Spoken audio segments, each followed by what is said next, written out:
Hello, hello, hello. I don't know if... waiting for things to hook up. Waiting for things to hook up.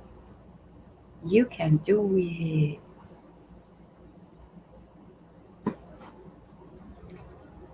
Maybe. Possibly. I don't know.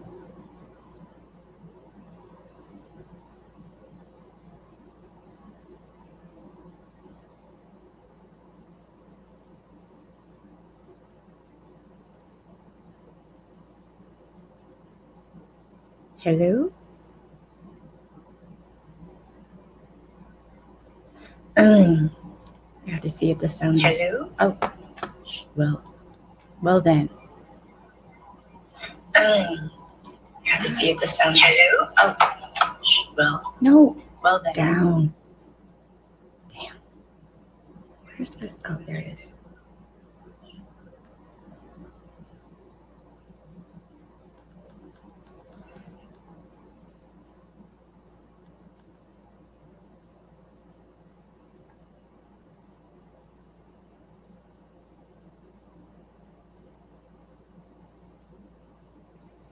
Hello, hello, hello, hello. Sound. Work. You can do it. Okay. Alrighty. Okay. Technology. Aliens and gremlins and stuff.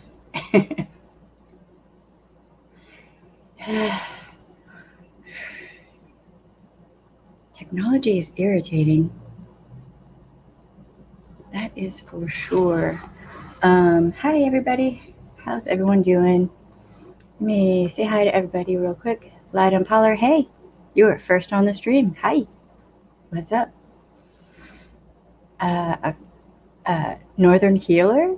That the A word is hard for me to say. Mama T, how you doing? Rachel M, Violet Witch. Yes. There, yes. Kim S, hey. Shermer, hi. Yes. We can talk about it without talking about it, if that makes sense. Hey, Cindy Lou Who. Hey, Shannon. And of course, that thing is loud. Let me turn that down. Hey, hey, Shannon, how you doing?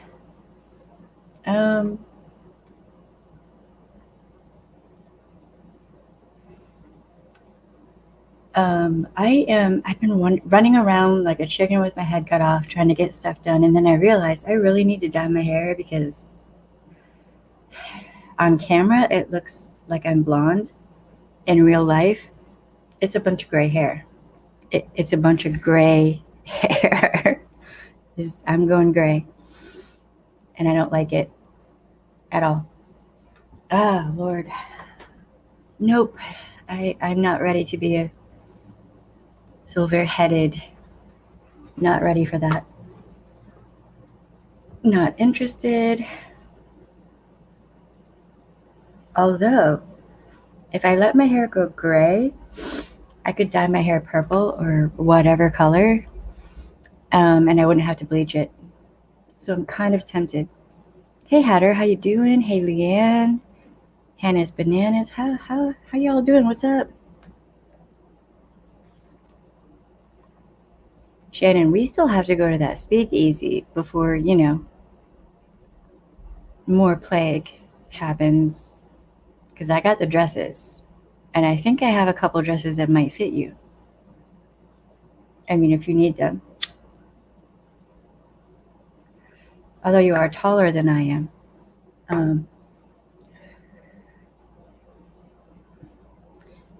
It looks blonde because my lighting is really weird. I don't... You might be able to... No, it still looks kind of blonde. Yeah, no, it's gray. That's gray.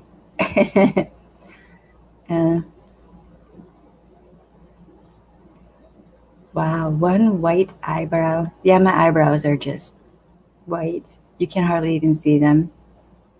Seriously. Wait until you're 50 and you'll be a crone and you'll celebrate it. Well, I mean, you know, by that point I will be fully a grandmother. Still can't wrap my brain around that. Wow, my eyeshadow really looks different on camera. It's irritating. Someday I'll have my lighting set up better so you guys will actually see like the makeup. Okay. So I've kind of been flubbing on the makeup part, and I hope this doesn't bore y'all. Please just bear with it. I do this for a reason. So I'm using the Whatever palette. With the makeup challenge I'm doing, I finished with the Yes Please palette. And that went really well. And now I'm on the Whatever palette, but I didn't do the actual makeup challenge part because I was running out of time. So I just used these two colors and a little bit of this. That's it. I didn't have time. So I will be back on the makeup challenge tomorrow. That turned out really well though. And for the blushes, this is called Foxy by ColourPop. And it's just like, you know, your standard kind of peachy kind of look. A little bit goes a long way if you get these. This one is Out of Sight. Use like a little bit of both. This one, if you're lighter skinned, be careful. If you're medium to dark skinned, I think this might actually work good for you. And with the eyeliner, I just did like a little bit of eyeliner. And I think this is peach, but the lettering is so light that it's so small. And punch. It's either peach or punch. I like this a lot. The lippy is Caramella. I really like this one. It's just a light nude, you know, no muss, no fuss. It's nice. And this is the BFF lip liner, which is the nude that I always use. It's all ColourPop. Yeah. Really happy with the makeup. Thankfully, I can whip out a look in like, you know, 15 or so minutes or less. So that's good.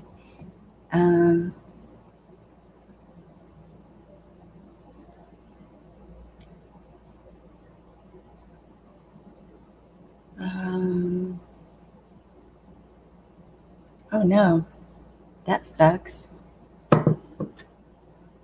Hopefully you can get home all right. Anybody else I might have missed? Right. Yes, please stay safe, Hatter. Be careful. Yes, we have merch. I have to find my shirts. I'm not sure. They're probably lost in the closet somewhere. I have to go find them. Do I have any spy cosmetics like a lipstick that's also a dart shooter or a brow pencil recorder? No, but that would be kind of cool, wouldn't it? That would be kind of fun. You're giving me ideas. No, I do not have anything like that.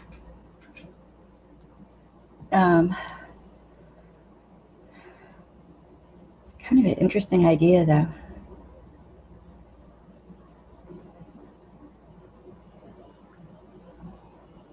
All right. So, you know, coming to realize that there are a lot of things that, you know, were in my training that are not common knowledge. more than I realized. So, I thought I'd done enough. A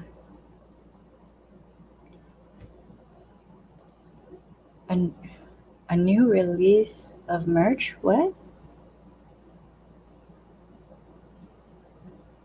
We're about to have some more merch.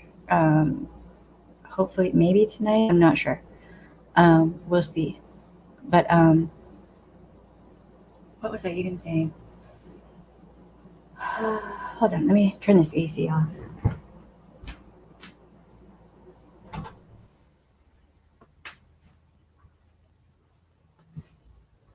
Okay. All right. So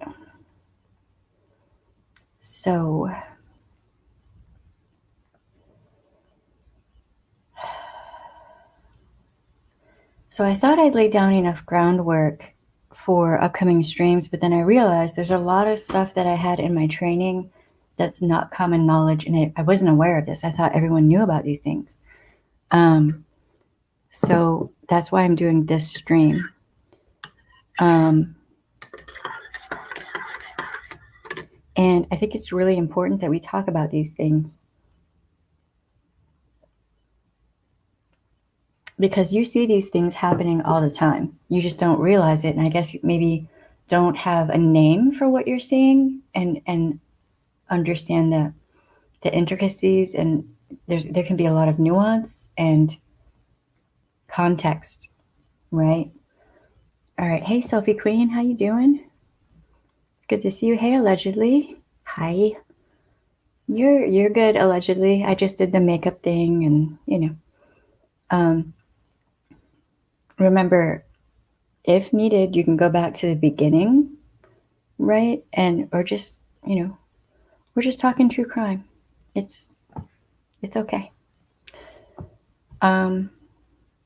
Okay.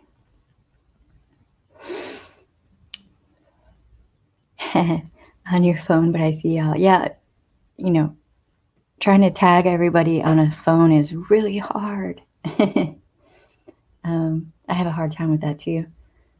Okay. So first off, we're going to talk about codependency. And the links are in the description for these articles.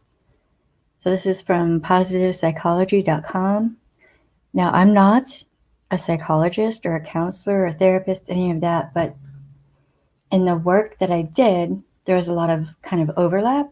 So in law enforcement and in working as a victim's advocate, you're going to deal with, narcissists, things like this come up. So it was in the training. All right. Am I saying I'm an expert? No. But I know enough to know it when I see it. And I know enough to know what these things are because it was part of my training. Yes, it was actually part of my training. All right. Codependency refers to a psychological construct involving an unhealthy relationship that people might share with those closest to them. It was originally thought to involve families of substance abuse, but has since grown to include other types of dysfunctional relationships. All right.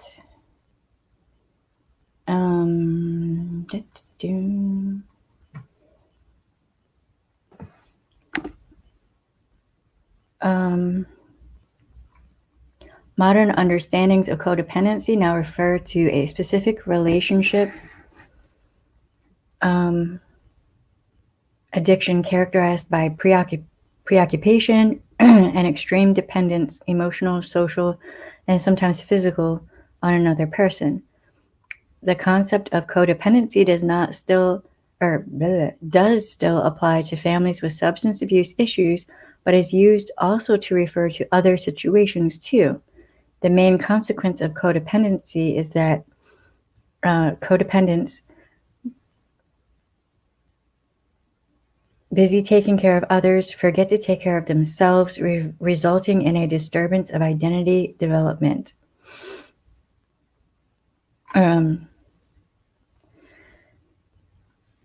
I can't even say that name. We'll see. C argued that codependency should be defined in the DSM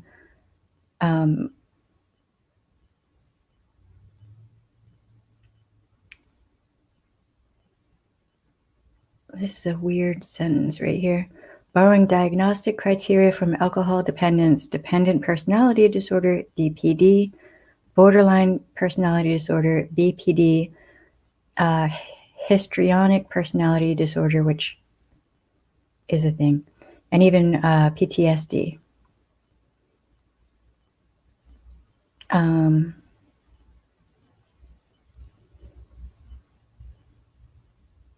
So basically, the DSM-5, they don't want to classify codependency as a personality disorder, but it is a thing. Okay, so codependency is, let me go over here and see what y'all are saying right quick.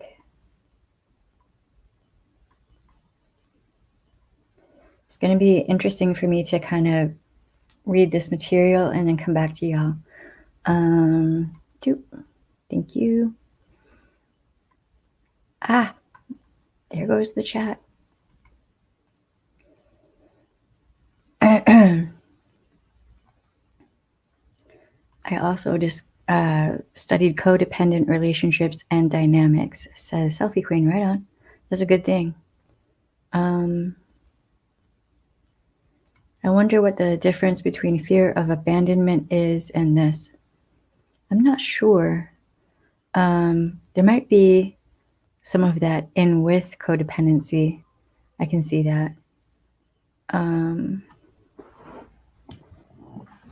Okay.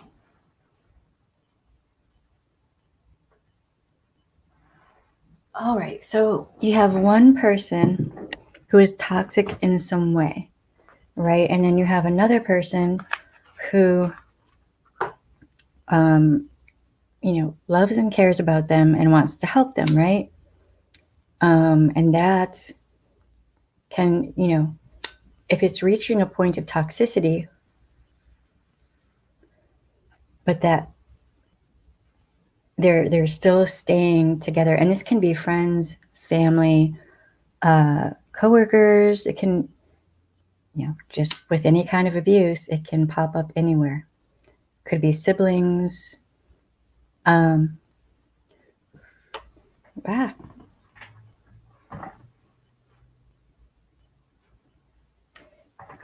you have a lot of people feeding off on each other, and probably not the healthiest thing for one or both people.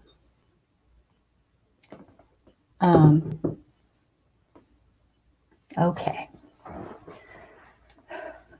Have any of you ever seen situations like that or been in situations like that? Because it happens a lot more than people realize. Yes, I think so. There's a lot of overlap with different things. So, but I think codependency also has there's a lot of that. Well, I can help them and I can fix them and I can, fix the problem, and then the person will be fine again, and then everything will be great again, right? Usually doesn't work out that way though. Hey Jesse, how you doing? Yes, no, therapy. Go to a licensed therapist. If what I'm saying clicks with you and you're like, oh wait, that sounds like this relationship I'm in, this friendship, whatever, go to a therapist. You can overcome it. You can heal from it. I did speak with a friend of mine who I was, started off a coworker who has a PhD. And she's like, a lot of the times, but not always, the toxic person in the situation, like the abuser in the situation, is not always, but a lot of the time, narcissistic. It's a thing to keep in mind. Yeah. Yep. Ah, Jesus. As I am not a therapist, I don't really like answering that question of abandonment, but from everything I've read, that seems to pop up for people a lot. I'm just reading from psychological materials for you.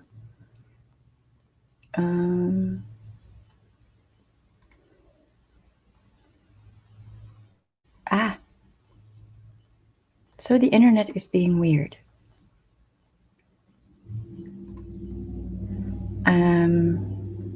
Northern Healer says, I'm borderline personality disorder with PTSD and many other. I've done a ton of work to change who I was. Right on. It's hard work too. There's got to be some hard work.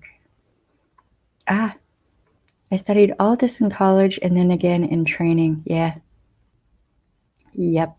We went over, is the internet doing its weird thing again? Or is it StreamYard? Don't know.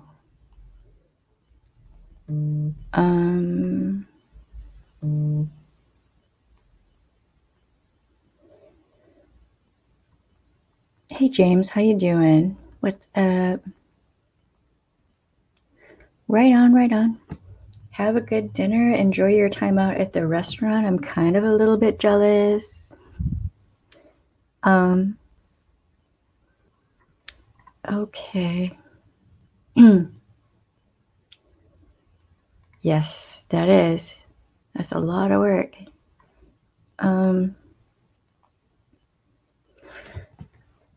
It's gremlins. I mean, gremlins have been out in full force here lately.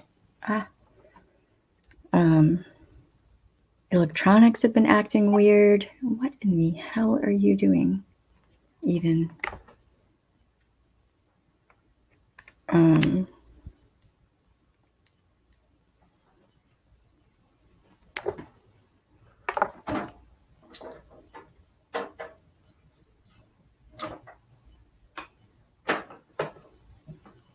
I have the wrong thing plugged in.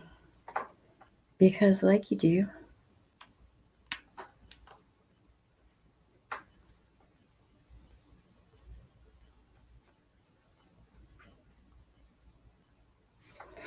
Okay.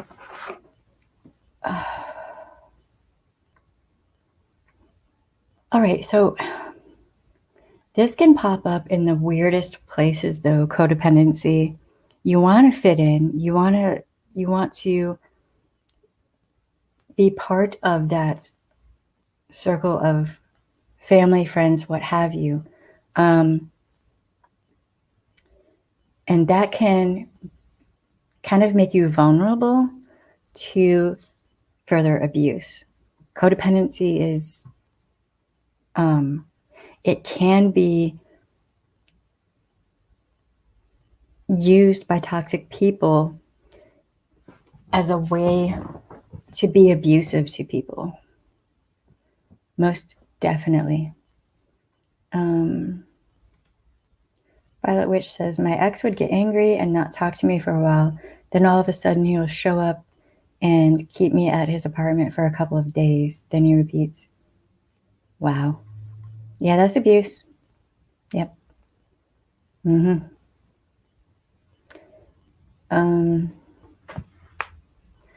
Well, thank you, James. I appreciate it. What's the gremlin rules again? Don't feed or water them. Just saying.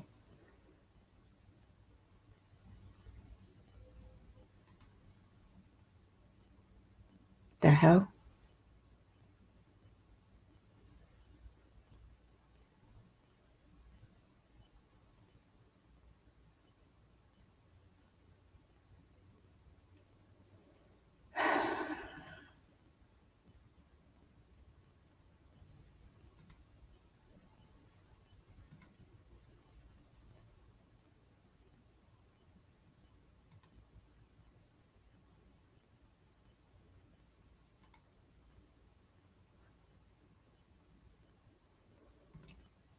Okay, hold on, y'all. I'll be right back with you in just a second.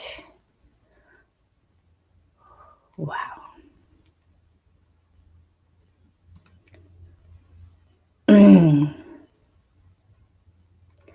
It's all right.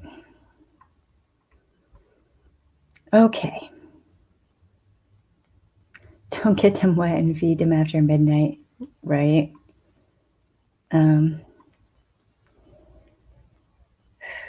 Truth always comes out in the end, some kind of way.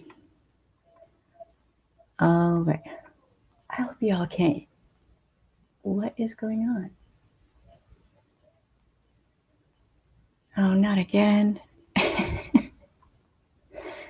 Why can't that lady stay out of my neighbor's yard? Is that? I don't even know what's going on. I'm sorry, y'all. I hope you can't hear that. Somebody's yelling.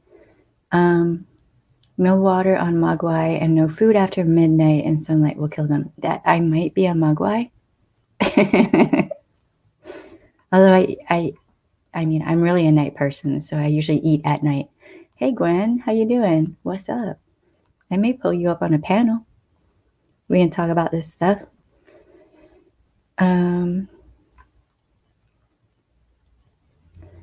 Yes, because this stuff comes up a lot in domestic violence. Hi, that's part of the reason it was my training. But I don't know anything about this. Nah.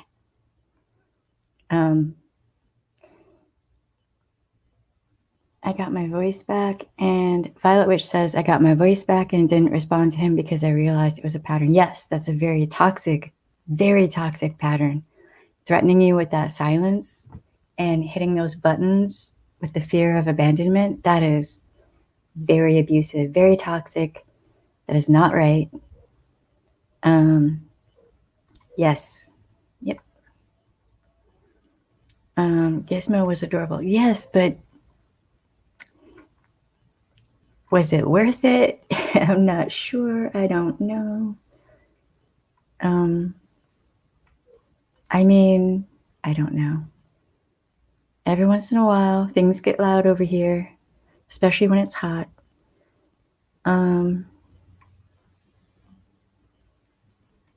I mean, right? Really, who wouldn't want Gizmo in your life? But then you think about it and you're like, nah, maybe not. Right on, Gwen. All right, let me, now that I realize not everyone knows these things, I'm going to be talking about them more because they will be coming up in later streams. I figured, I don't know, everyone knew about these things, like as common knowledge. So we're talking about codependency, triangulation, and jading. And okay, so most people at least have a decent idea of codependency. To sum up, codependency is a psychological concept that refers to people who feel. Will you please stop whistling? Can you all hear the whistling? Because, damn. I'm going to go out there and yell at someone in a second.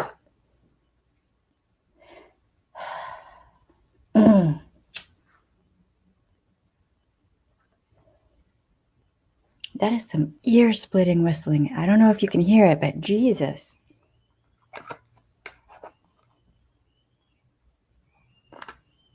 Why? The hell? My neighbors are very interesting. Okay. To sum up, codependency is a psychological concept. No, I wouldn't yell at Marcus for that. I would tickle him, but I would not yell at him. To sum up, codependency is a psychological concept that refers to people who feel extreme amounts of dependence on certain loved ones in their lives and who feel responsible for the feelings and actions of those loved ones. Codependency is not recognized as a distinct personality disorder by any version of the DSM, including the DSM-5, the most recent version. That said, research shows that while codependency does overlap with other personality disorders, it does appear to constitute a distinct psychological construct. The best way to learn about codependency is to review some of the signs of codependency. 20 signs of codependency. Okay. Low self-esteem, low levels of narcissism, family dysfunction, depression, anxiety, stress. And anxiety and stress are highlighted. Low emotional expressivity. Other signs of codependency include having a hard time saying no, having poor boundaries, showing emotional reactivity, feeling compelled to take care of people, having a need for control, especially over others, having trouble communicating honestly, fixating on mistakes, feeling a need to be liked by everyone, feeling a need to always be in a relationship, denying one's own needs, thoughts, and feelings, having intimacy issues, confusing love and pity, displaying fear of abandonment. The confusing love and pity one was one that my friend and ex-coworker kept bringing up. And they said that they saw that as like a kind of a large hurdle for people who have codependent relationships. Okay.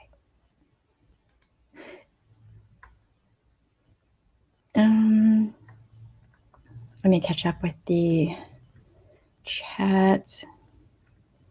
I mean, we missed you too. Hope you're feeling better.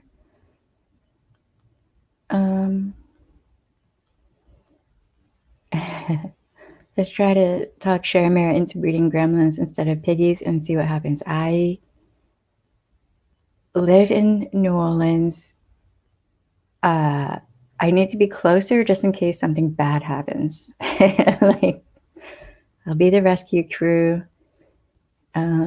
Yes, guinea pigs might be close, the closest you can get. So, I don't know about jading. Thank you for sharing. Yep, we will get to that in just a second. It's very important.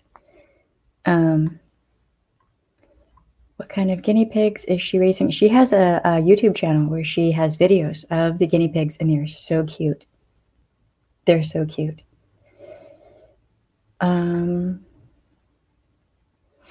Hey, Katie, how you doing? I have chronic illness. It's easy for couples to fall into codependency when one of the people is ill. My wife and I have to be very aware of this in our relationship dynamic. Yeah, I suffer with chronic illness as well. And that's, one thing I'm always thinking about with Marcus. He doesn't have chronic illness, so I don't ever want him to feel like, I don't know, like I'm a burden or anything. That's not part of what I want to bring to the table, if you get what I mean.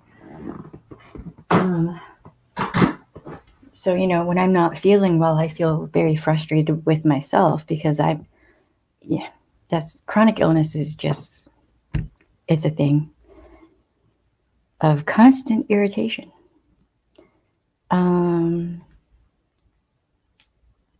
Right on.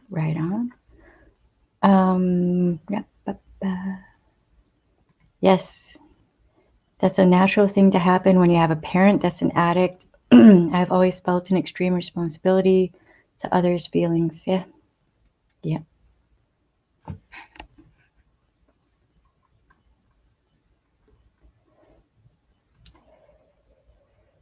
So, we're not talking about specific things here, but if any of you have been in these situations, remember, hydrate.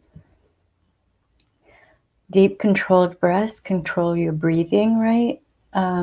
Trigger your positive senses, so your sense of smell, sight, sound, texture, all of that. Just, we're here with you. You can interact. Let us know if you're having a hard time. We can do a sidebar. It's fine. Sidebars are fine. you know, especially when somebody needs them.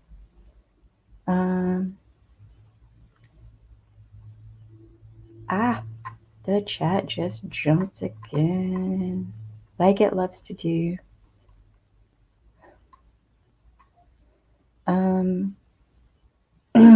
I hope to have interdependency in my next relationship. Right. See, at some point, I'm gonna have to bring that up in a. Damn it. We have a lot more foundation work to do than I realized. Is what's happening. I'm just gonna go through my old workbooks and all of that and bring stuff out to share with y'all. Cindy Luhu says, I'm a child of an alcoholic, so I know I have a tendency. Yes. Yep. I mean, see, that's Cindy, Selfie Queen Cindy, that's what we do here. We try to be supportive, you know.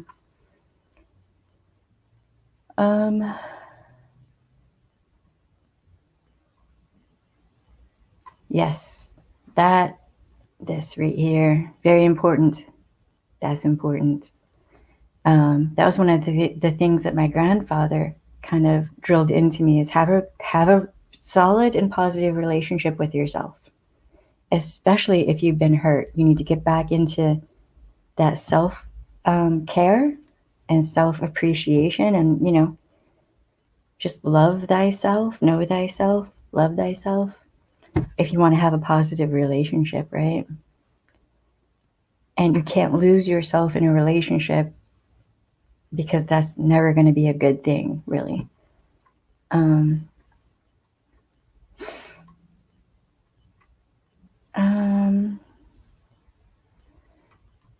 I am, and I've had some boundaries to draw. Boundaries and limitations are a very good thing to have and continue, you know, and maintain. Even with Marcus and I, we both have boundaries and limitations. I mean, that's normal. We're two separate people.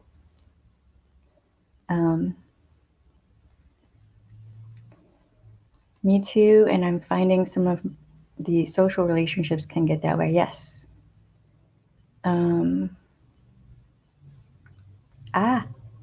Okay. Illness doesn't make you a burden. I mean, it can be hard. It can be hard. It can make things really interesting. When I can't even brush my own hair, it can be hard. Right on. We can talk about that. Yes, no, I am not a therapist. I've never said that I am. I'm not a therapist. I'm not a lawyer. That's not what I do. But there's a lot of overlap with things. And when I was in law enforcement, it was like I was a medic, I was a therapist, you had to be able to wear many hats. And it was a lot.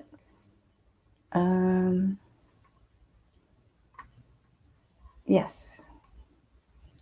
Somewhere I have a pumpkin candle, and I know it's not, you know, it's not autumn, but I'm like, man, I just miss that smell. It can destroy relationships when the other person doesn't get it. Yes. Yes, indeed. All right, so now we're going to go over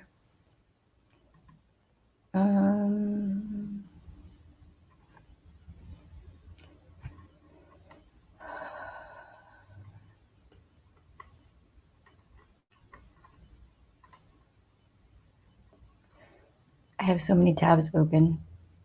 Okay, so now we're going to look at narcissistic triangulation.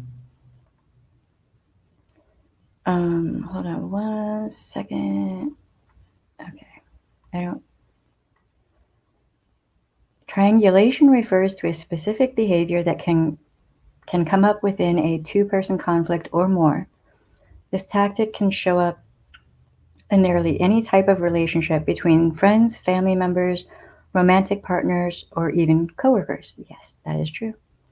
Triangulation happens when one or both or all people involved in the conflict try to pull a third person or more into the dynamic, often with the goal of deflecting some of the tension, creating another conflict to take the spotlight off the original issue, reinforcing their sense of rightness or superiority.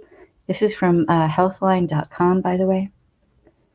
I'm going to say that last one again. Reinforcing their sense of self-righteousness, self-rightness, or superiority. A couple having an argument, for example, might turn to a roommate, encouraging them to take a side or help work things out. People with narcissistic personality disorder, NPD, or narcissistic tendencies might also use triangulation, usually to maintain control over situations by manipulating others. With narcissistic triangulation, one-on-one conversations or disagreements might quickly become two against one situations. You might suddenly find yourself left out, your protests ignored and overruled. But wait, there's more.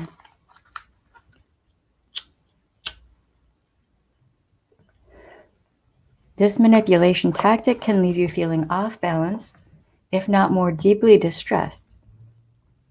You might notice a creeping sense of insecurity and begin to doubt and question yourself. So this kind of overlaps with gaslighting as well. Okay. Wondering what prompts this behavior? Okay, so this article is, hold on one second. What it looks like. Before getting into the motives behind the behavior, it's important to understand the different ways narcissistic triangulation can show up in various scenarios. Here are a few examples to consider. In relationships, triangulation is one way a partner with narcissism might work to maintain control in a relationship. So an abuser trying to control the abused. People with narcissism don't always use blatant abuse tactics like name-calling or aggression and violence. Instead, they may often use manipulative tactics like gaslighting, silent treatment, or triangulation in order to maintain the upper hand. Yes. If you offer the praise and admiration they're looking for, they might find the relationship with you perfectly fulfilling. But they want to make sure you continue to supply the attention they need, the narc fuel. That's what it's called, narc fuel. But they want to make sure you, so they subtly unbalance you to keep you from attempting to leave the relationship. Look, they might say, holding out their phone to show you a picture of their last partner, completely nude. They keep sending me photos saying they want me back. They take a long look at the photo, then at you, then at the photo. Honestly, I'm not sure why we broke up anymore. They might add, we had the wildest sex and what a hottie. Maybe they continue to drop mentions of their ex from time to time, reminding you of that person who wants to get back together with them. They don't outright compare the two of you, but they certainly imply they had a better time together. As a result, you might feel insecure and begin to worry they'll leave you for their ex. You might work harder to accommodate their needs and desires in order to earn similar praise. Both outcomes can make it easier for them to manipulate you in order to get what they want.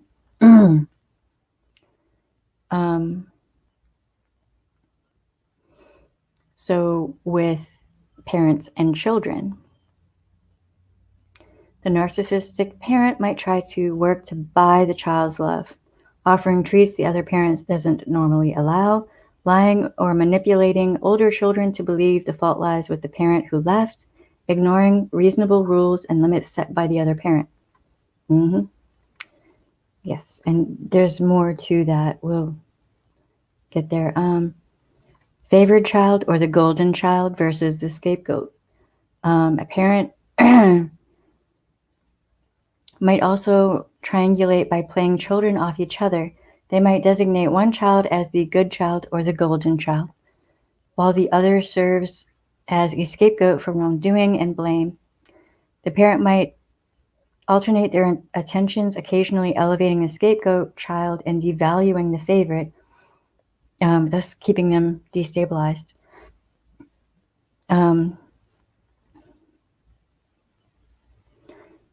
Or they might simply imply that a scapegoat child should try harder to earn their love and affection.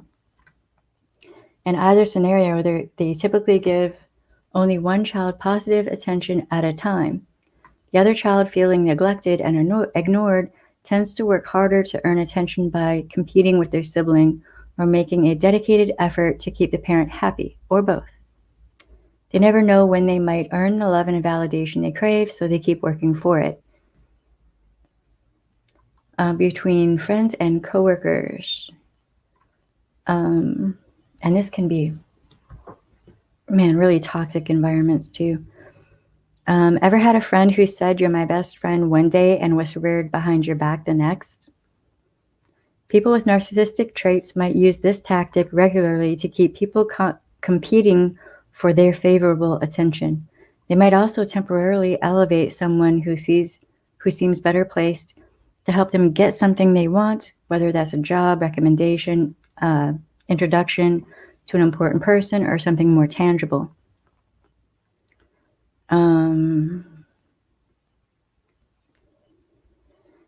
Okay, so what's the motivation? People can triangulate without meaning to, often when they find it difficult to address conflict directly and want support from friends and loved ones. Narcissistic triangulation, on the other hand, happens intentionally. It is purposeful. It uniquely serves the needs of someone with narcissism because it lets them utilize both parties as a source of narcissistic supply, narc fuel.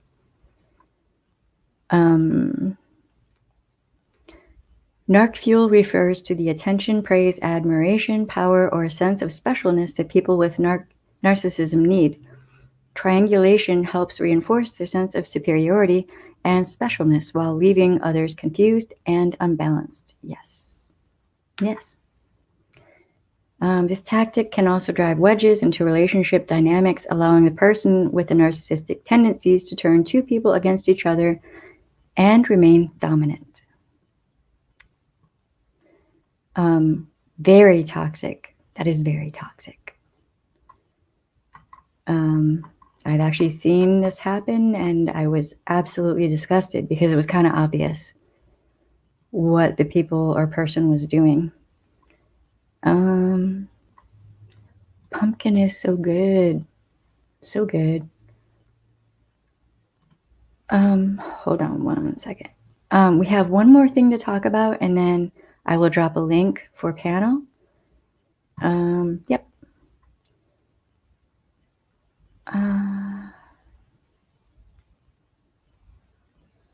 Struggle care. I might need to know more about that. Katie says, off topic, but I recently found out about something called struggle care. It is keeping yourself together in a mindful way when you're not doing well. Right on. It's difficult too in families where one chronically ill person is caring for other chronically ill people. Jesus, yeah, I would imagine.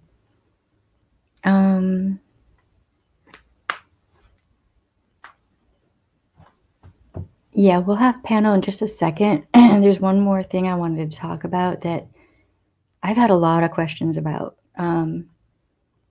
So we're going to go there. Hey, Navy Tex, how you doing? What's up? Hi.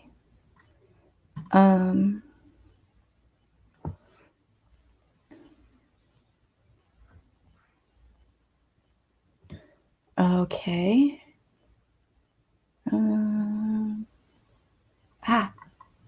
Wow, the chat just did a double jump on me. I may be not caught up with you guys for a while because I don't know what's going on with the chat at this point. What the?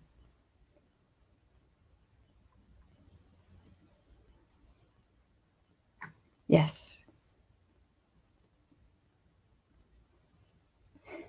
Yeah, that's fine. That's fine if there are a lot of combos going on. I am totally fine with that. We are not like some content creators out there. Okay, so this question keeps coming up. So we definitely need to talk about it. Okay, Jade. What is Jade?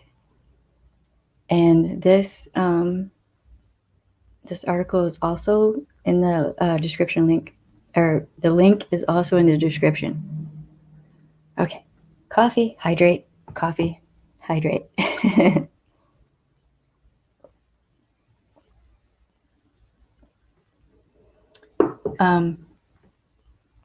So there are times when I'm kind of glad it's called this, because I would walk out of a room and look at a coworker or whoever and just be like, Jade, lots of Jade.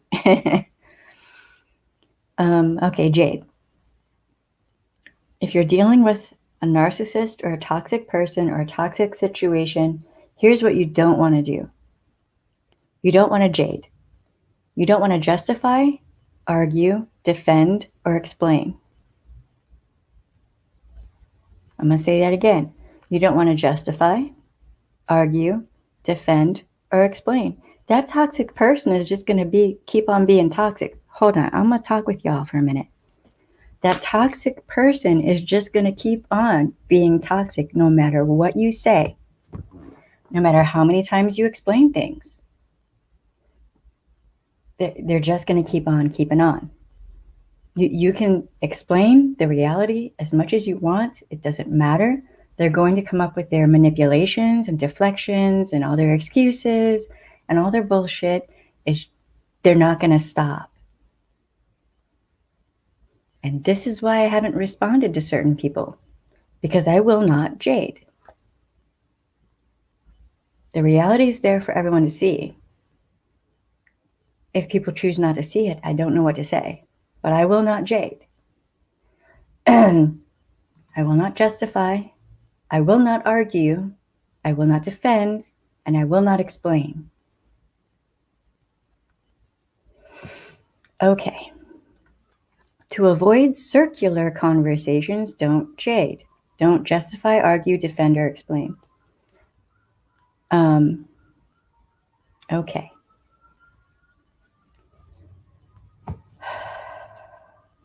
So many toxic people are consensus builders. They can be notorious for having an overdeveloped need to explain themselves. They will talk and debate and rationalize until they are exhausted. Everybody else is, really. This trait is useful in many situations. A healthy debate between two individuals often helps to get the issues on the table and can go a long way to avoiding misunderstandings. However, in order for this kind of dialogue to be productive, there has to be an underlying assumption that both parties can ultimately agree on what the facts are. This is often not the case. A number of psychological studies have been conducted to demonstrate that eyewitness accounts in legal cases are often inaccurate. Everyone's memory is subject to biases of which they are not always aware, and studies have shown that each time a person retells a story, their memory of the story will be rewritten slightly to better match the way they told it. The stronger the bias, the more the memory will be distorted. Each time it is recalled and rewritten. This helps to explain why some people's recollection of the facts can gradually skew further from the facts each time they repeat them. Okay. When a person talks themselves into or out of a difficult decision, romantic partners who often selectively remember only good or bad memories about each other, victims of abuse who develop amnesia to events they do not wish to remember, political groups or other groups who sometimes become systematically entrenched in a set of assumptions and become insensitive to alternative viewpoints. That's religious cults and groups where mantras and creeds are used to reinforce doctrine. And then you also have like word salad and all that.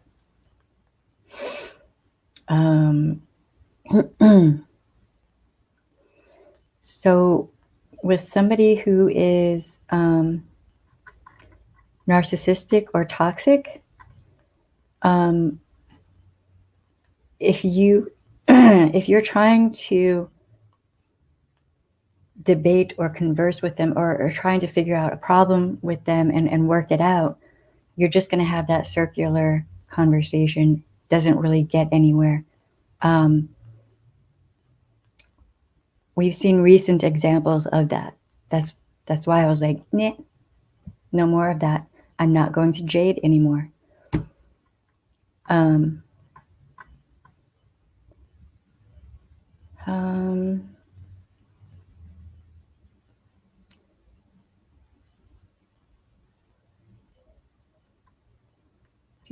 yes. So, but jading can creep up on you, and you might not even realize you're doing it until you're like, oh, wait, hold on. That's why it's really a good idea to take a step back, analyze the situation, see what's going on, especially if you let's say you have PTSD and you've been triggered by something, and you're emotional.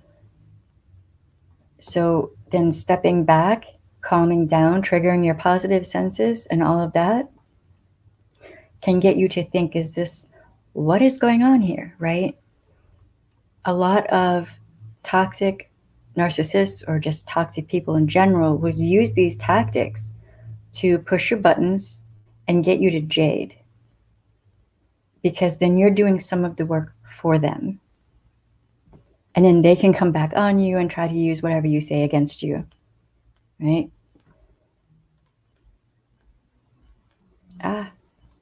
Why is it not? What is it doing? Okay, hold on one second. Okay. They actually, yes, narcissists definitely feed on that, for sure. And once you get in that, especially if this is like a loved one, family member, sibling, somebody who really knows you, or a really good friend, they know all the buttons to push. They know how to push you into jading. And that just perpetuates and extends whatever argument is going on, or whatever issue or problem there is. They're more than likely, they don't want to fix the problem. They don't actually want to repair whatever damage is going on, right? So if that's the case, then you jading just helps them perpetuate the whole thing. Even if you have been basically, kicked while you're down, whatever, sometimes it's better not to fight.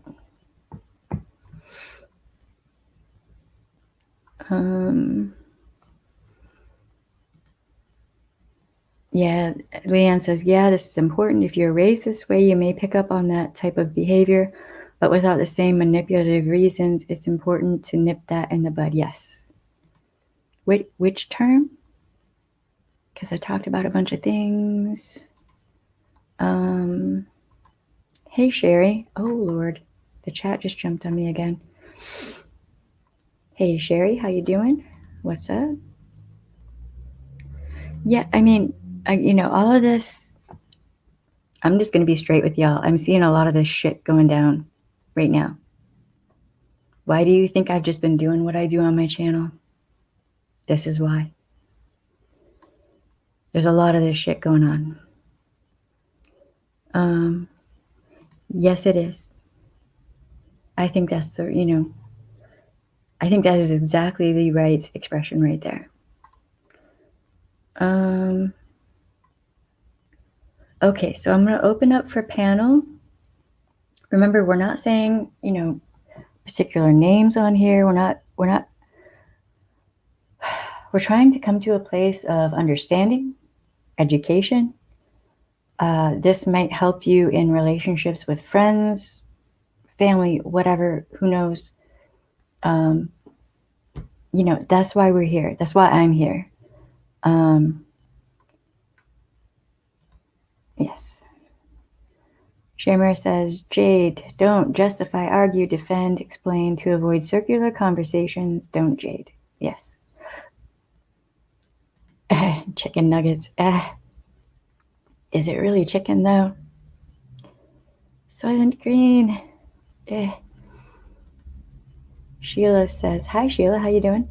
My husband is a narcissist. Seriously, the gaslighting is the absolute worst. Like during an argument, him, you're lucky we didn't go to blows. Also him, I never said that. Yeah. Ain't that some shit? Yeah, and you can even record it and play it back for them, and they'll still be like, oh, you're taking that out of context. Sure. Okay. And this is where you don't, Jade. It's hard to have an argument when the other person says, no. Just no. I've actually done that to people, and no physical fights between us, for clarification. There doesn't have to be physical fights for there to be abuse. Nay, nay, nay, nay, nay. You know, so many ways that abuse can happen, and it's not physical. And that's where legislation and courts and family courts and all of that need to catch up with the reality of abuse.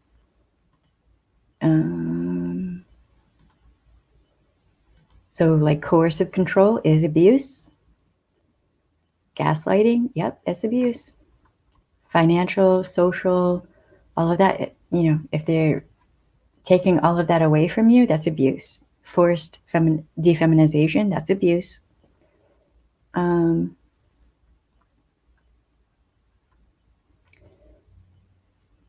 Sometimes it's better not to fight really resonated with me. Sometimes it is. Sometimes it's just better to laugh and walk away. If that's safe for you to do. That may not be safe for you to do. Just be careful. Why do you think I live in the middle of a deserted campground? Right? And if you're out by the Renfest campground, oh my God. I would love to live out there. Like part of me would anyway. Okay. Let me get this situated. All right. I see you. You can either put your avatar on or not, as you wish. Right on. All right. Hey, Gwen. Hi. Can you guys hear me okay? Sure. Can everyone else hear her okay? Because I can switch out my mic if you need me to. It's breaking up a little bit for me, but I don't know if it is for everyone else. Let me see if I can catch up with the chat. Yeah, if it's not working for everyone else, I'll switch my mic out. Hey, Soundwave, how you doing? What's up? There is static. Yeah, it's staticky. Yeah, you're kind of staticky for me too. So let me switch my mic out. Well, okay. I'll do the old plug-in model. It's the battery operated ones are like this. They suck. I Yeah. swear. Yeah, it took me a minute to find the best mic. Well, I'm on my iPad, so that.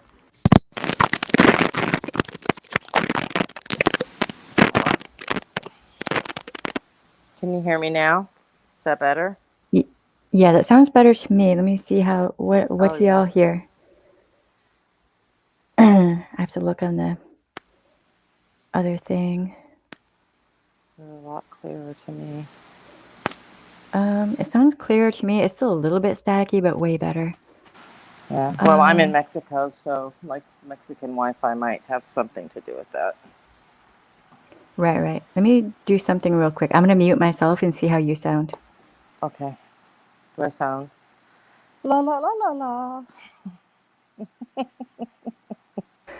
I mean, you sound pretty good to me, so.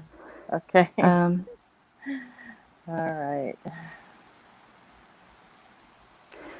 Yeah, it's a lot to talk about tonight. I have these blind spots where I think everyone knows these things, but then I have to realize all the training I've been through. Right. I guess a lot of people, I think the term Jade is a new one for me, but I actually um, appreciate learning the term Jade because it is something I instinctually do. Um,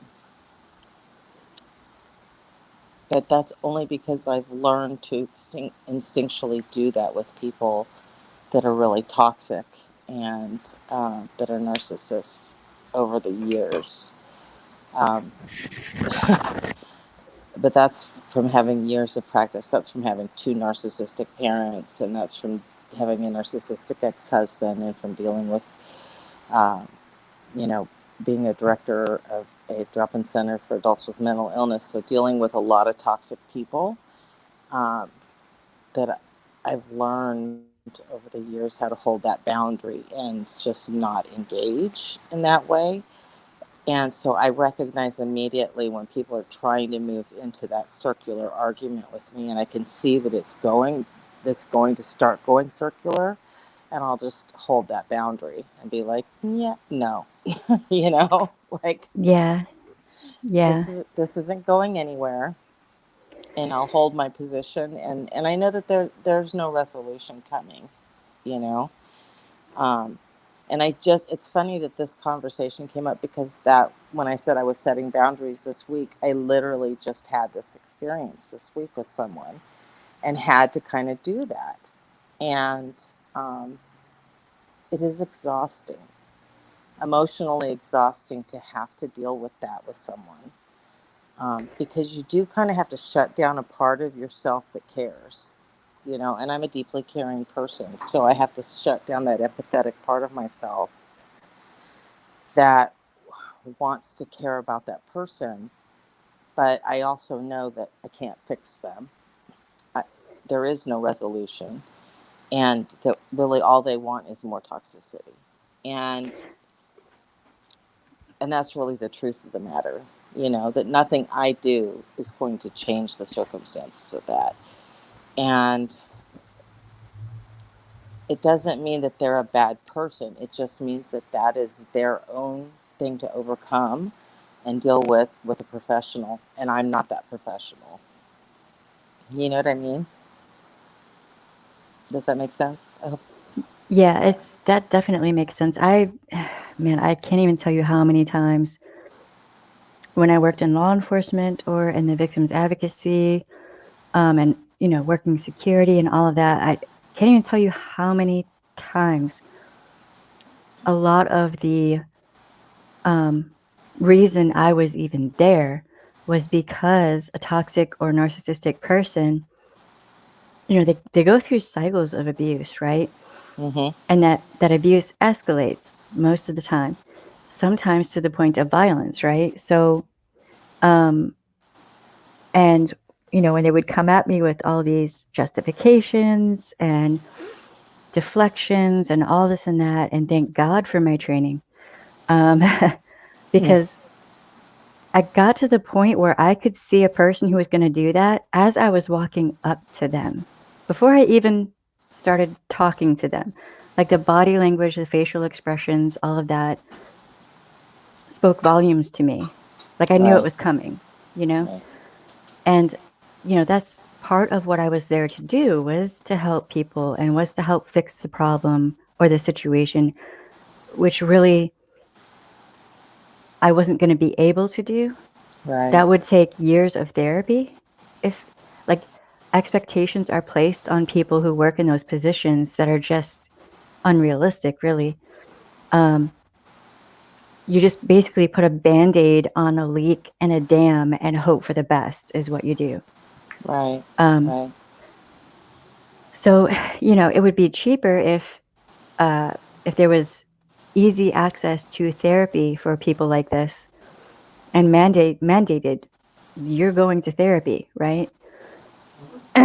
um, but instead they send law enforcement, send victims advocates and this and that, and it doesn't actually fix the problem.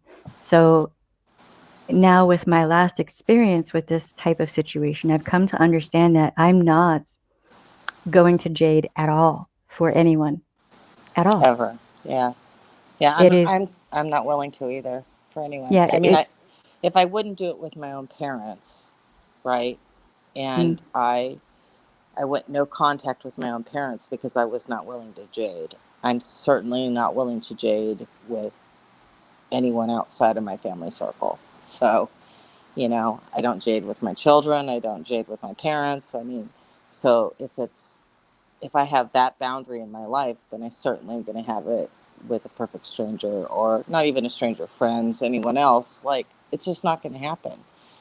But that, like I said, that comes with practice, and also being able to recognize the signs of someone starting to do that with you. And I find that in the internet medium, it is a little harder to recognize, than when you're face to face with someone and you can kind of see them begin to escalate, or even just that look on their face when you know that they're starting to go there, right? Like, you can see it. But Yeah, it can be, especially if you're just texting, like, yeah, in a chat or Discord or whatever. Like, it can be really difficult to pick it out. Um, yeah, but I'm actually getting fairly good at that now, which is weird. So Valley Girl asks, how do you handle a narcissistic individual? Here's how I would do it, okay? I would disengage yeah, and disavow and walk away. me too. I don't have time, because it can be, dealing with these things, with jading, with all of this, is so depleting of your own energy. Think of it as if your energy is money, right? Somebody's reaching into your pocket and taking all of your money. It's your energy, though, right? So after my ex, he was later on, he was diagnosed with narcissistic personality disorder and some other things. And I was like, yeah, I mean, I could have told you that. um, so I left, when I went into the relationship, I had boundless energy, right? Um, when I left, I felt like I had been just every drop of energy wrung out of me. Um, but usually the narcissist is, buoyant, and they're the center of attention, and they light up a room when they walk in a lot of the time, not Oh, yeah. always. They're very charming. They suck the energy out of you until you have none left. But I also think it depends on, like, the narcissistic individual. Are you in a situation that it's easy to walk away from it, or are you in a situation that you have to literally kind of escape from it? So, Yeah, yeah. um, for The sooner you instance, get away, like, the sooner are you get you? away, the better. Yeah, Huh? the sooner and the safer you get away from that narcissist, the better. Like, if it's a marriage and you have children, like, unfortunately, my ex-husband, I have never gotten completely away from him because I have children and grandchildren with him. Mm. Um, but I have been able to uh, have minimal contact. I mean, the bare minimal contact over the last 20 some years with him. And it's taken a lot of work to not jade with him. And you know what I mean? To not do any of those things. The second I see him begin to go there, I shut it down, hang up the phone, like, don't deal with him at all. Yep. Um, It's a and control hold, tactic. yeah, and I hold really, really firm boundaries with him. And it's exhausting to do that too. With my parents, it took me 35 years with my father to go no contact. It took me 50 years with my mother to go no contact. Um,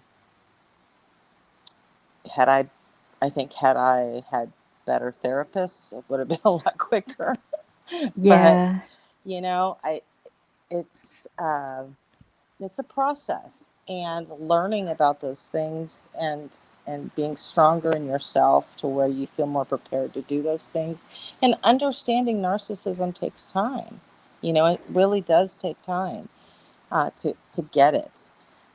But now, knowing what I know, I would tell people, like, if you recognize the signs that you're dealing with a narcissist, and you can, like, run, go.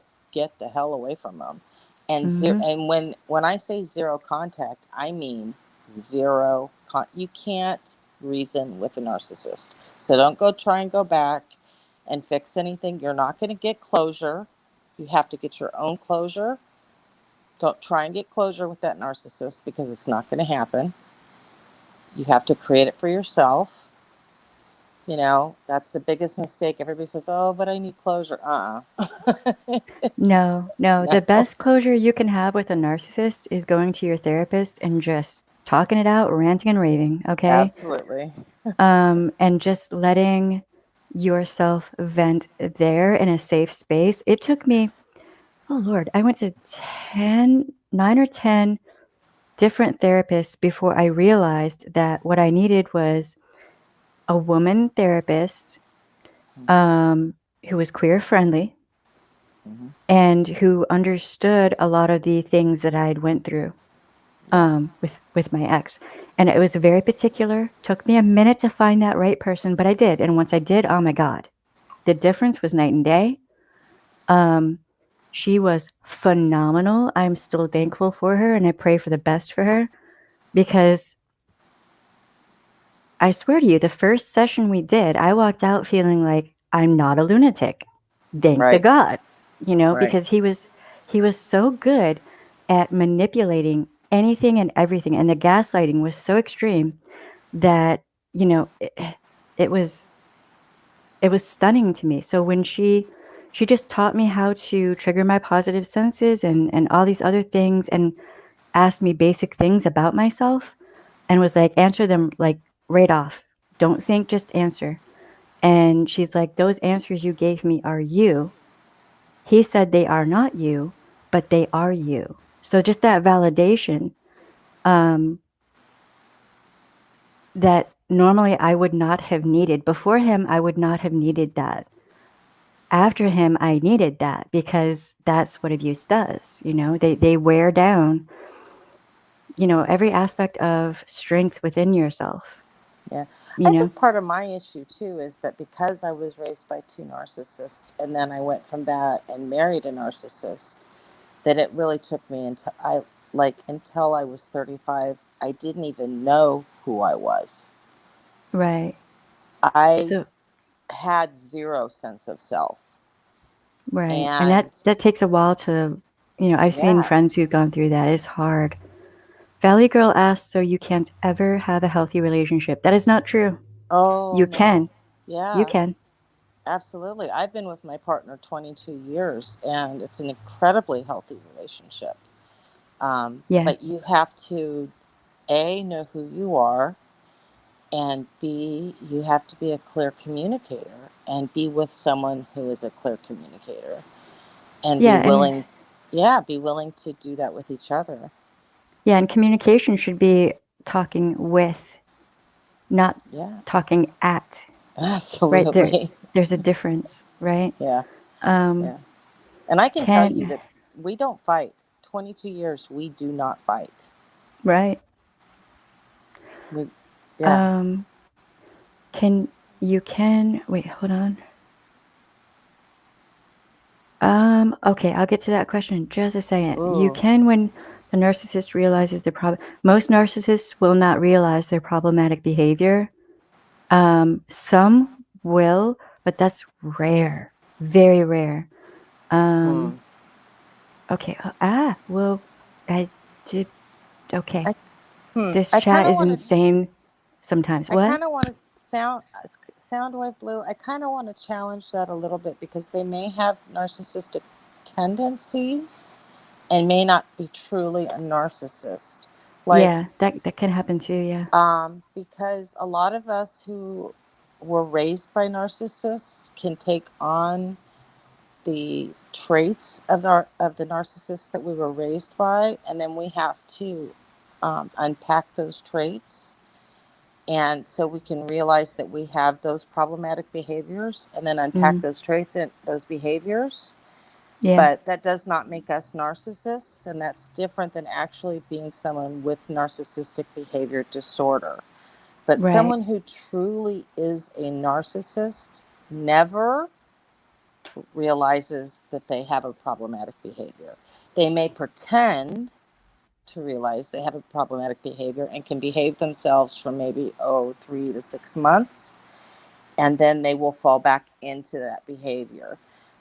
If you talk to any specialist in the field of narcissism, any psychologist or psychiatrist, they will tell you that straight out. A narcissist, there is no cure for narcissism. But Yeah. there is a cure for people who've taken on the traits of narcissism, and that's usually people who've been raised around it or raised by it. It's just kind of like people who've been raised by alcoholics can often mimic alcoholic behaviors, even though they Mm-hmm. don't drink, because they have that, they've taken on some of those traits and have to unpack that. Yeah, and So, that's why therapy is so important, I think. yeah. Oh, Soundwave says, I wish I'd known about Jade long ago. Yep. Yeah, oh, Jade, I mean, that ultimately, when I walked away from my ex, he tried to get me into that whole circular spiral bullshit. And I was like, nope, I'm not jading. Thank God for my training. My training actually helped get me out of the abusive relationship. Um, Unfortunately, just the timing of when him and I got together, I just happened to be just vulnerable enough for him to get his foot in the door. Um, so he kind of lucked out there. Aha, whoa, chat is being weird. When you hear me make that sound, just understand that is the chat jumping on me. Is codependency same as trauma bonding? Trauma bonding. Okay, some people will confuse trauma bonding, and I'm going to do a stream about this. They'll confuse trauma bonding with Stockholm syndrome. Stockholm syndrome, this is going to be a separate stream. Stockholm syndrome really shouldn't be used anymore as a term. Instead, say trauma bonding. Trauma bonding is, I would say there's probably overlap with codependency and trauma bonding, but you can have like a trauma bonding with someone and not be codependent, or vice versa. It just depends on the particular situation. Trauma bonding is where an abused person is just trying to survive in the situation, right? right. And they may not even realize they can leave at any time. So that I'm going to do a stream about that because there's a lot to it with trauma bonding in particular, which I thought everyone knew. And now I realize no, and I'm sorry. I actually feel like I owe everyone an apology. I did not, like, I had a blind spot and I didn't realize not everyone knows these things. When does a narcissistic person change? What needs to happen? A lot of the time, from what I know of, from everything I've read, narcissistic people typically don't change. They don't. They they can kind of come to an awareness, but it doesn't mean they're going to change. Yeah, there's a really, really, really good therapist who actually is one of the premier researchers of narcissistic disorder. Her name's Dr. Ramani, and she has a YouTube. You can look her up. She was one of the first people to actually do research into narcissistic behavioral disorder, and I highly recommend you watch her because she will explain in great detail what the making of a narcissist is and the kind of what happens in the brain with narcissists and why they don't change. You know, how they feed emotionally on it, and um, I have read. I mean, I wished I had been turned on to her a long time ago, but she actually wasn't around when I was doing my healing around my narcissistic abuse. I wish she had been, um, but she has some really really great information out there um, about it because she was one of the premier researchers on narcissism. So I've actually watched a lot of her videos because I grew up. I'm one of the few people who grew up with two narcissistic parents. It's really rare. Um, I'm this is a subject I'm super interested in. How do people heal from that? I mean, I kind of won the Right. lottery, Yeah, I mean, I would think that would not be easy, and that would be lots of therapy. Lots, Okay. 30 years. Yeah. It's, you, Yeah. you have to unpack a lot of things, because you feel Yeah. like, how did I get so lucky to have two parents that are that screwed up and absolutely incapable of loving you? So, That just blows my mind. yeah. All right. So, hey, Tara Nicole, how you doing? Um, um, we're not trying to cause any problems here. We're actually just trying to talk about things to help people. I don't know what you are talking about. I have no idea. And, uh, I don't, I actually don't know what to say. I don't know what you want me to clarify. And, Gwen is talking about her parents and things like that. So, okay. So we're trying, I had this training, and Gwen was a victim's advocate as well, right? Yes.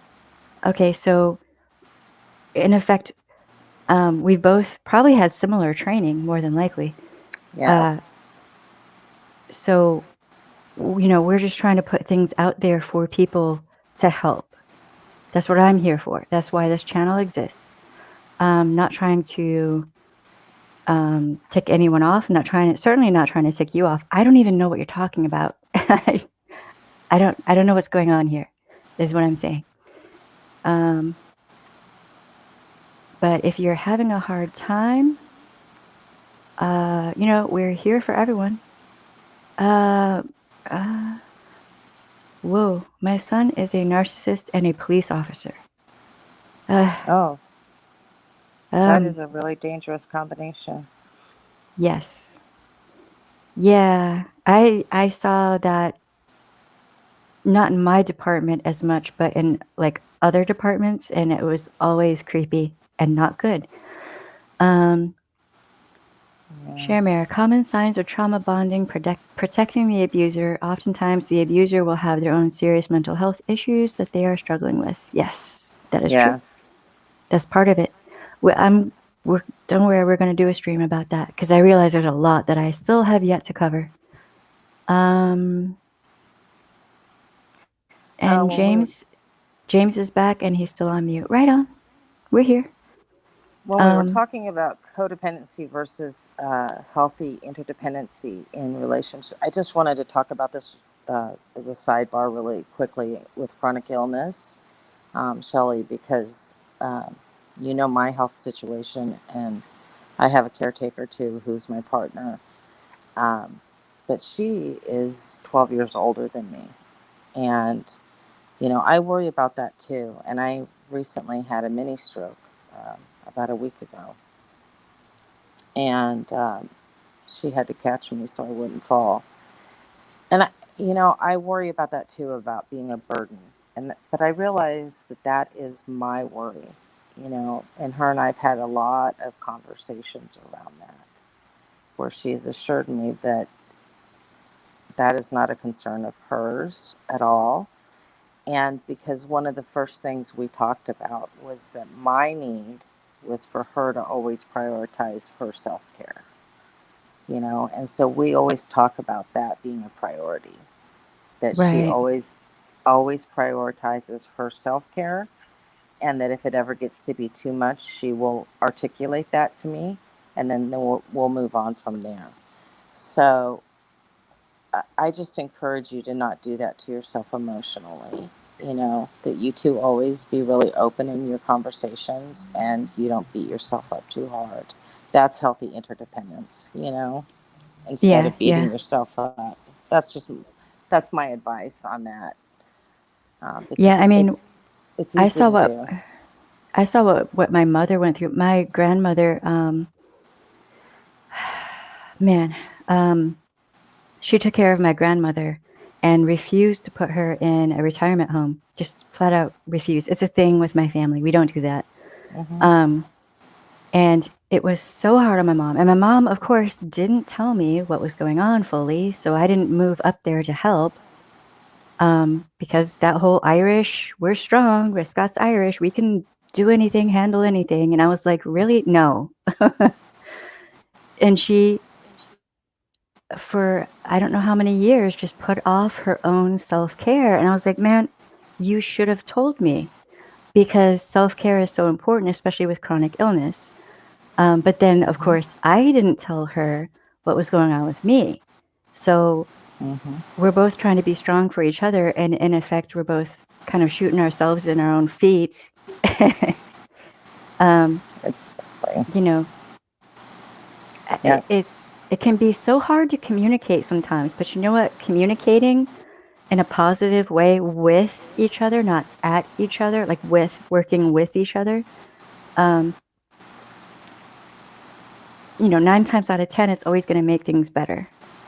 You Right? have a life partner for a reason. That is your life partner, and someone you've chosen to spend your life with. And so you have a love obligation to that person to communicate openly about what you're feeling. And that means your fears and all those little scary things that are going on inside your head, and especially when you're ill. And it's hard. I struggle with it, and sometimes I have a hard time saying to her, I'm scared. What are you going to do when my mind is really not good? And she says, we'll cross that bridge when we get there. And I've had to say to her, I need you to promise me that if it gets to be too much, that you will put me in a nursing home because you're 65, like this has to be the promise. She says, we'll cross that bridge. I'm like, no, I need you to promise me. So that can be a hard promise to make, though, too. From her perspective, I would assume it's going to be, yeah, but she also caretook her brother until he died, her mother who died of Alzheimer's, and we both caretook her father until he died, and then we moved here. So I don't want her caretaking me to her own demise. Do you know what I'm saying? Yeah, I get you. Yeah. I mean, and it was hard. I had no idea. I knew it was hard on my mom, but she didn't tell me the extent, right? Right. So, when grandma passed away and I went up there and I was like, okay, I did not know this. So then I ended up going back up for 2 weeks and basically like tore up the carpet in her house in the one room and like got it ready for new carpet. Like I just cleaned like a mad woman. I let that OCD freak flag fly, okay? Is what I did. Because she just didn't have time to do anything. She had to keep constant vigilance on my grandmother because she would get up and walk away, but then she couldn't really walk all that good. It was a lot for my mom. Self-care is extremely important. Yes. So, chronic illness is really difficult, but then in just an everyday situation like with a narcissist, you really have to watch out. Even, especially on the internet, right? You never know if you're dealing with a narcissist or not. So if you find yourself jading, and I want to go over this one more time because I really want people to get this. Yes. Don't justify, argue, defend, or explain. Now, if you're just having a regular back and forth, give and take conversation, that's different. But when it gets to the point that you feel destabilized and like the ground underneath you is not stable, that it is indicative of gaslighting. And the narcissistic or toxic or abusive behavior, yes, even online, can be gaslighting, like a combination of all of that, right? Like the narcissistic abuse tactics or toxic abuse tactics that can happen verbally, right? And that can make you feel destabilized. When you start feeling that way, listen to your gut instinct and don't jade. Because Right. it's only going to make you feel worse.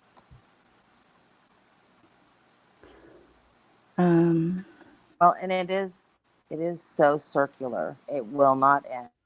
It just Yep. keeps going and going and going. I mean, I think all of us have witnessed in chat rooms and in forums those kind of circular arguments that go on endlessly, and Mm-hmm. you just think, oh my God, people, do you not see that there is no solution to this? You know, it's an unwinnable argument. Just stop. You know, but when you're in it, sometimes it's so hard to see, and then you walk away drained, and you don't even know why. It's because that narcissist has managed to just feed Yeah. Well. for days. Yeah. Yeah. You And know, that when you're, that energy drain, that's all part of it. The destabilization, the stress, the anxiety, the um, emotional response of crying or getting angry, all of that. It is all part of that narcissistic, abusive, toxic toolbox, right? It makes it harder for you to stand up against that person. So, absolutely. so just don't jade. And then they can't suck off your energy. Um, and then, therefore, also, they can't win an argument if you're not going to argue, right? Right. Yeah. I mean, Um, here's kind of a crude term, but Donna's dad used to have a great saying that just because the asshole bandwagon goes by doesn't mean you have to jump on it. right. Yeah, that's right. And I always thought it's such a great term, you know. It's true. You just don't have to get on it. Like, let it go by. Yeah. Um, God, I've seen a lot of that shit going on. And, um, one thing in particular, and I was just like, oh, now I see what's going on. Now I get it. All right. That was very telling. And I was like, man, there was a lot of leakage. Um, and I just went through the list, the checklist from Yeah. my old jobs. And I was like, oh, well, shit. All right. I just answered all of the questions. I don't know how to say a damn thing. Other people who have my training will see exactly what's going on. They will get it. And, I don't even have to worry about it. Yeah. Um, that's either zombies or gremlins. Oh, Lord. I'm a child of a narcissistic father. Damn. That's so Oh, hard. So I'm hard. so, yeah. I, I feel I, you. yeah, I don't know how many people I've run into who, lots of narcissistic dads out there. I don't know which is worst. I've had both, and I honestly don't know which is worse. I don't You know. either. I think either way, it's just bad. Either way. Yeah. I Um, think. my brother is a narcissist and a bully. My whole life abusive and mean. Damn. Sorry to hear that. Oh, James, I'm so sorry. Yeah. James, And you look familiar. Your picture looks familiar. Do I know you in real life? Because I have a lot of friends who jump on here. You look really familiar. I don't want to say the name of the person I think you are because I don't want to dox you. But I feel like anyone that has to deal with narcissism in their family, it's such a tragedy. Um, yeah, yeah, it can destabilize, unless you get to therapy, it can destabilize a lot of personal relationships, you know, unless you get to therapy and do that work. Uh-oh. Did we lose Gwen? Or is that my headset? Ah, hello? Nope. Okay, hold on. Um, I'm back. Can you hear me? yep. Okay, we sorry. we got Oh, two Gwens on here. I'm double. I'm double trouble. Okay. There we go. Now it's my You gotta love the internet here. It's amazing. It hiccups. Yeah. Um. Anyways, I yeah no. familiar, like it's hard enough to deal with narcissists out in the world, but the damage from familial narcissism, uh, it carries over into all of our other relationships, and we're more likely to end up in romantic relationships with narcissists, which is why I think it's so important that if we have familial narcissistic relationships, we get into therapy as soon as possible. It's so important. Yeah, I mean, therapy is extremely important. I've had several friends who, had one or both parents or a sibling or what have you, either, were narcissists or had narcissistic tendencies. And, it takes a minute to bounce back from that. And by a minute, I mean, like, it can take years. Oh, yeah. But that healing journey is extremely important. And, my experience with my ex was, whew,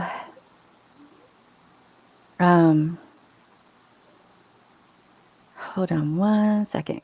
I have no idea what's going on.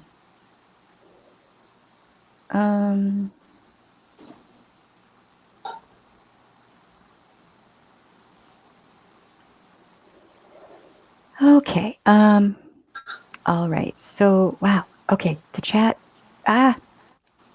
Lord. It jumped like 3 times, I think. I have no idea where I am in the chat right now. I'm just saying. Okay.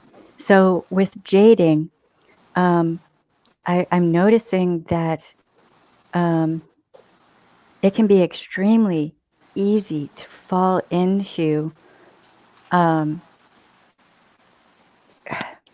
it's like toxic people know exactly how to suck you into jading, whether you want to or not. Mm-hmm. And they just instinctively figure out the buttons to push, right? So if you're aware of this, right, if you're aware of the narcissistic or toxic tendencies of that person, then you can just do what's called gray rocking. You just, nope, no emotional response, no taking the bait, right? So then you end up not jading. You're just like, meh, nope, gray rock.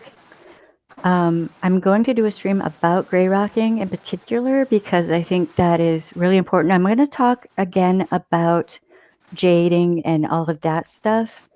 But one thing I did want to bring up here right now is it's a term, okay? It comes from the Wizard of Oz and the Wicked Witch of the West, right? She had those minions that were monkeys with wings. So flying monkeys, right? Okay. So a thing to watch out for with anyone who's toxic, they may have friends or family members, significant others, whatever, who are flying monkeys for them, right? And they will try to pull you back in. So let's say you go low contact or no contact with the person in question for yourself, right? For your mental health, for your life well-being. But that toxic person wants to pull you back in, and they'll do anything to make that happen. So it could be a neighbor, it could be whoever, friends, whatever, right? A lot of the time, they'll pull the hero victim complex that I've talked about this before. They were the hero. They helped you out in so many different ways, but then you were mean to them and you went low contact, no contact, what have you. So now they're the victim, and they'll play that victim card and make out like, you should really have gratitude for them and appreciate them because of all blah, blah, blah that they did for you. So then they'll send the flying monkeys out to either spy on you and or get you to come back into the fold. This also is where don't jade, right? Um, what I usually do with a flying monkey is say, this is why I'm not interacting with that person. If you can't understand that, that's your problem. That is your problem, not mine. I've made my decision as a sentient grown adult. I don't have to interact with that person. If you don't like it, there's a door. Go use it. Exactly. Hey, Yeah. just here for the tea. How you doing?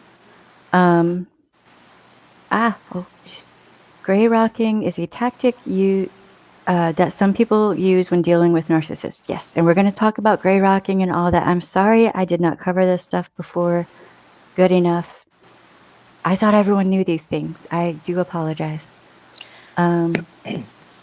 I do want to Yes. say too that not all people that you need these tactics with are narcissists. It can Yeah. be any type of toxic person. So it could Yep. be anyone with any kind of anything that falls in the DSM that is toxic. Um, I've had people who had schizophrenia that had toxic behavior that were slightly off their meds in my drop-in center that I've needed to not engage with them in these kinds of ways to hold a stricter boundary with. Um, I've had people with bipolar that I've needed to kind of shut them down and get them to their therapist and not engage emotionally with. So sometimes it's not necessarily just a narcissist. It could be anyone who's just not doing well emotionally and is being Mm-hmm. toxic in the moment. And they may not necessarily be a permanently toxic person, but are being toxic in that moment too, which is another thing. Their Yeah. behavior is toxic. So, Yeah. I mean, some people directly after trauma happens, can kind of have toxic tendencies and they don't even like know or mean to. It's not like a conscious thing they're doing on purpose. That's why I think therapy is so important, especially directly after a trauma. Um, uh, it's that's part of the reason I would rather say toxic people instead of just narcissists because it isn't just narcissists. It's right. also just, it can be, God, a person can have PTSD, not even realize what they're doing, you know? Oh, Um, yeah. it can be a number of things. So, you know, um, I had a friend who went through a situation like this. She was robbed at gunpoint and it was intense. And she started behaving really toxic. And I was like, look, I knew you before, I know you after, I love you. You're going to therapy. We're going now. In fact, we're on our way there. And, once she went in and did the work, she was, I wouldn't say right as rain, but she learned the tools she needed to kind of work through these things.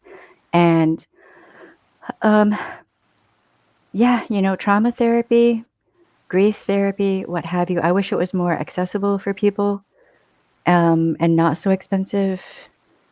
I wish Oh, that, you know, um, health insurance and all that would take that more seriously.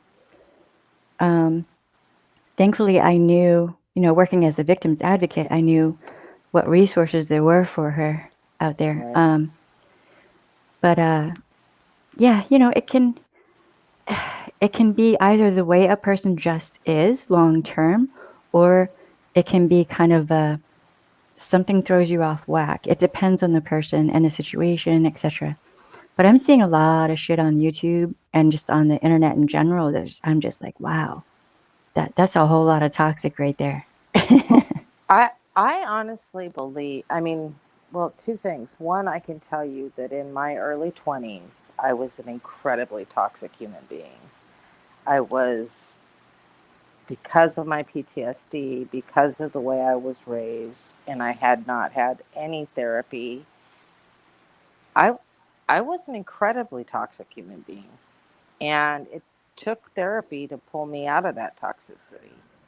So I acted out in some horrible ways, and I can look back now and really see that I probably exhibited a lot of the behaviors we're talking about now. Um, and I'm not a narcissist, and I don't have an official diagnosis other than CPTSD. Mm. Um, but I've had a lot of therapy, so things Yeah. can change, the way we behave. And I've done a lot of behavior modification on, and worked on my behavior. But, and now my brain has completely forgotten the other point I wanted to make about that. But I do think that, in trauma, in the things that when we go through that, all of us can manifest any kind of behavior Mm-hmm. in any given moment, if we're surprised, if if we're angry, if we're go through whatever, just learn how to cope with each other in that moment. All of us are capable of exhibiting toxic behavior at any given moment. True, true. Um, yeah, I mean, that can happen. The brain is a weird machine. It's a weird, um, meaty, gelatinous machine, right? So, um, Totally. and you're if you have trauma that's severe enough, you can actually have a bit of brain damage that shows up on scans and stuff just Absolutely. from trauma, right? So understanding that and understanding that um, therapy and learning the tools to deal with it can really help to not you're not going to cure like the damage, right? But you can You build can other you, wiring. yeah, I took a really great course on neuroplasticity in the Mm, brain, and you can actually rewire your neural pathways, is what you're right. kind of doing through therapy. And um, but I have no doubt that a part of what my diagnosis is with the frontal lobe dementia and the actual atrophy of my frontal lobe is connected to my abuse as a child, both Hmm. physical and emotional, and a lot of the things that have happened to me over in my life, um, that it doesn't escape me that I actually have a brain disease and that I suffered a great deal of trauma, brain trauma as a child, early childhood. Um, so, which came first, the chicken or the egg? I don't know. And it took me many, many years before I actually was able to get help for any of that, you know. Yeah. Yeah, it I, can take time. It can take time to heal and recovery from and recover from any kind of abusive thing that you have to deal with, right? So, yeah, for some people it's a few days, for some people it's a few weeks or maybe a couple months, maybe years. It can be different for each individual person, right? right. So yeah. Okay, Yeah. so we're almost at the 2-hour mark. I think it's time to start talking about food because I'm starving. Well, I am going to head to bed because it's past my bedtime, but I appreciate being part of the panel again. And thank you so much for inviting me up. And I appreciate all of you very, very much. And I'm glad to see some of the people who are on my channel that come in here tonight. I love you all. And I'll see you guys soon. You have a Right good on. Thank night. you for stopping by. Yeah. Thank you for having me again. You guys have a wonderful night. You too. All right. Bye. All right. Bye.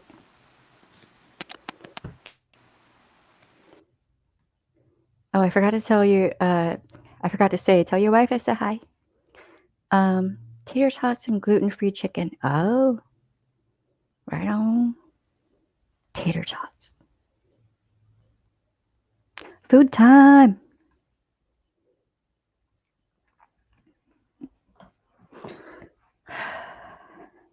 I need some drumsticks. Food time. Let it rip.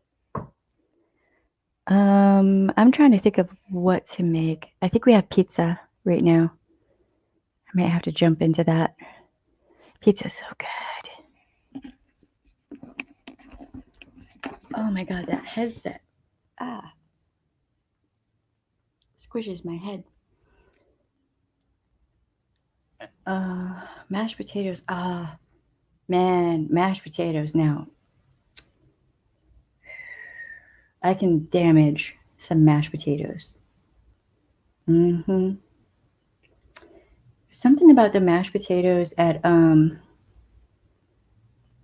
shoot. What is the Australian-ish restaurant with the blooming onion thing? Outback. The mashed potatoes there are really good. I'm hungry, maybe gonna order DoorDash. If anything possible, still kind of late. Right. I swear, every time we order something from DoorDash, it gets completely messed up, or the order is canceled, or whatever. It's kind of irritating. Outback. See, now I want Outback Steakhouse. Big, huge steak.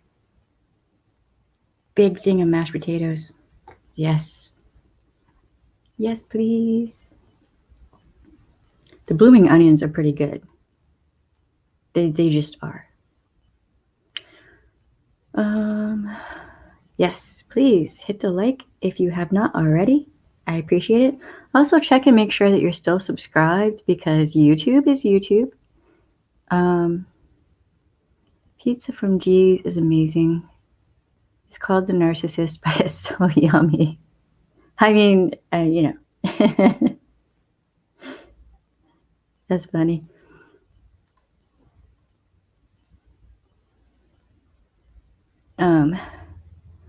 Man, now I almost kind of want to make mashed potatoes and something. I don't even know what.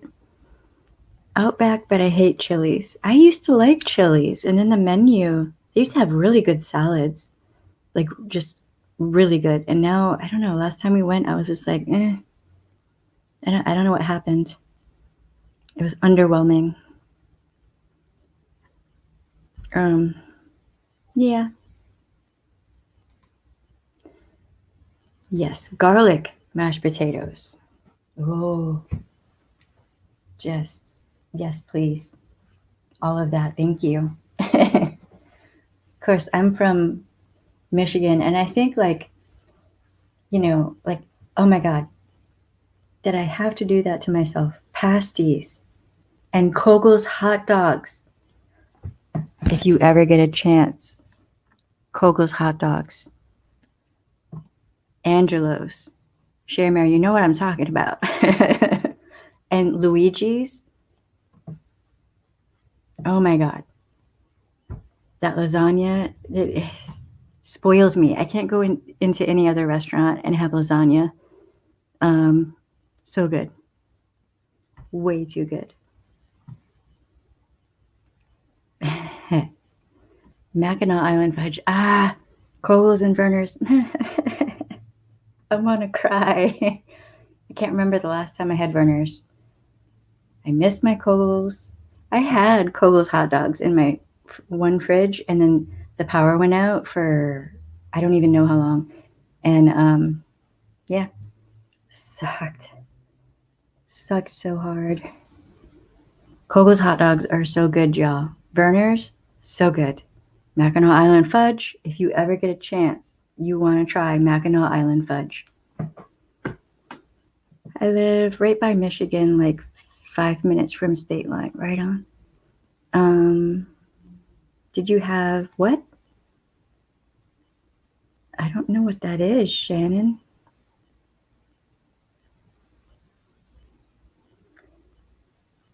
I'm just saying it's so good. I've been trying to get grocery stores down here because we have a lot of Michigan people here. I'm like, look, if you sold Kogel's hot dogs, you would have a hard time keeping them in stock because I would probably be buying all of them. Like, seriously, not even kidding. They're so good. And you don't need condiments. You don't need ketchup. You don't need any of that. But that coney sauce from Angelo's, oh, so good. A little onion, so good. Just ridiculous. Now I'm actively starving and I have no Kogel's hot dogs. God damn it. Pasties. I miss pasties. Might have to make some sometime. So pasties are like a meat pie, but they're not like super spicy. They're just yummy goodness.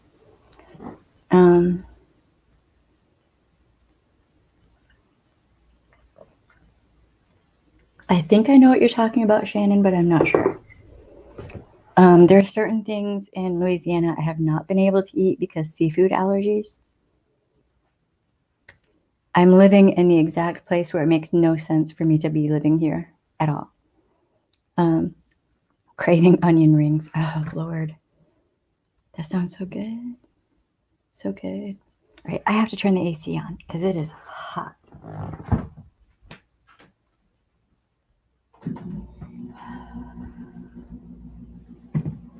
All right, so a dish of French fries and cheese curds topped with brown gravy. That actually sounds good.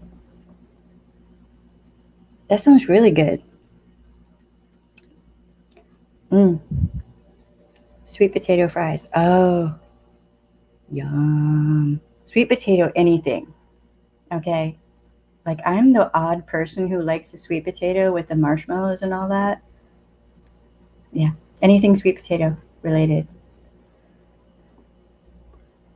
I'm pretty sure I would turn my nose up at anything with cheese curds. Yeah, I like cottage cheese though, so I'm weird. Anything with the word cheese in it, more than likely I'm gonna like. So I'm odd that way. All right, y'all. Go hit the like button. Don't forget to subscribe, ring the bell, hit all. Over on TikTok, Twitter, and Instagram, although I have not had time to sit down and figure Instagram out because I have 20 billion things to do. Don't forget, you have the right to say no. Your no should be respected. And if somebody doesn't respect that no, yeet them. Do not Jade. I'll be back tomorrow with more definitions of things that, you know, y'all might need to know about. Oh, God. Ultimate bacon cheeseburgers, curly fries. Oh, bacon, cheddar, potato wedges. Kino, you're killing me. That sounds so good. Bacon anywhere on anything is good. Just bacon everywhere.